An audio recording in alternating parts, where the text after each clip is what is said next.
Behind அடுத்து என்ன படிக்கலாம்? மாணவர்களுக்கான நிபுணர்களின் சிறப்பு கல்வி வழிகாட்டல் நிகழ்ச்சி வரும் மே 31ஆம் தேதி காலை 10 மணி முதல் வேலம்மாள் ஹால் வெஸ்ட் முகப்பேர் சென்னையில் நடைபெறுகிறது. அனுமதி இலவசம்.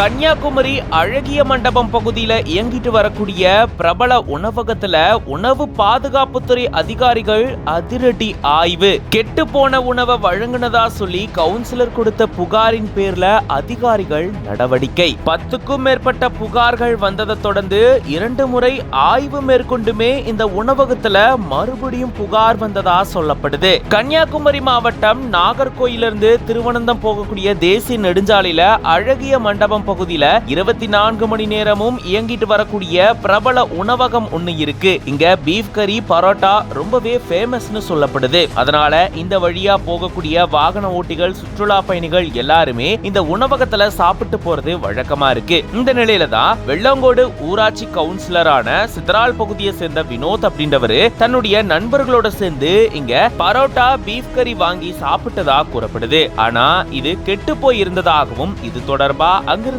ஊழியர்கிட்ட கேட்டதுக்கு எந்த ஒரு பதிலும் அளிக்கப்படல அப்படின்னு சொல்லப்பட்டிருக்கு.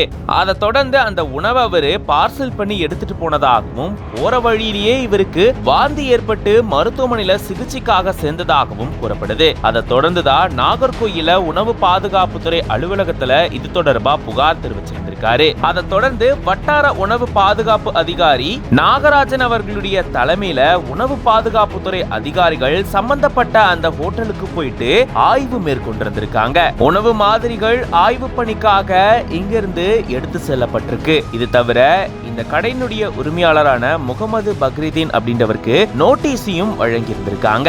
ஆய்வு முடிவுகளை தொடர்ந்து உயர் அதிகாரிகள் நடவடிக்கையை மேற்கொள்ளுவாங்க அப்படின்னு உணவு பாதுகாப்புத்துறை அதிகாரிகள் தெரிவிச்சிருந்திருக்காங்க. ஏற்கனவே 10க்கும் மேற்பட்ட புகார்கள் வந்ததாகவும் 2 முறை ஆய்வு செஞ்சதாகவும் கூறப்படுது. இது 3வது முறையா செய்யப்பட்ட ஆய்வு அப்படின்னு சொல்லப்பட்டிருக்கு. இதனால அழகிய மண்டபம் பகுதியில பெரும் பரபரப்பு ஏற்பட்டிருக்கு.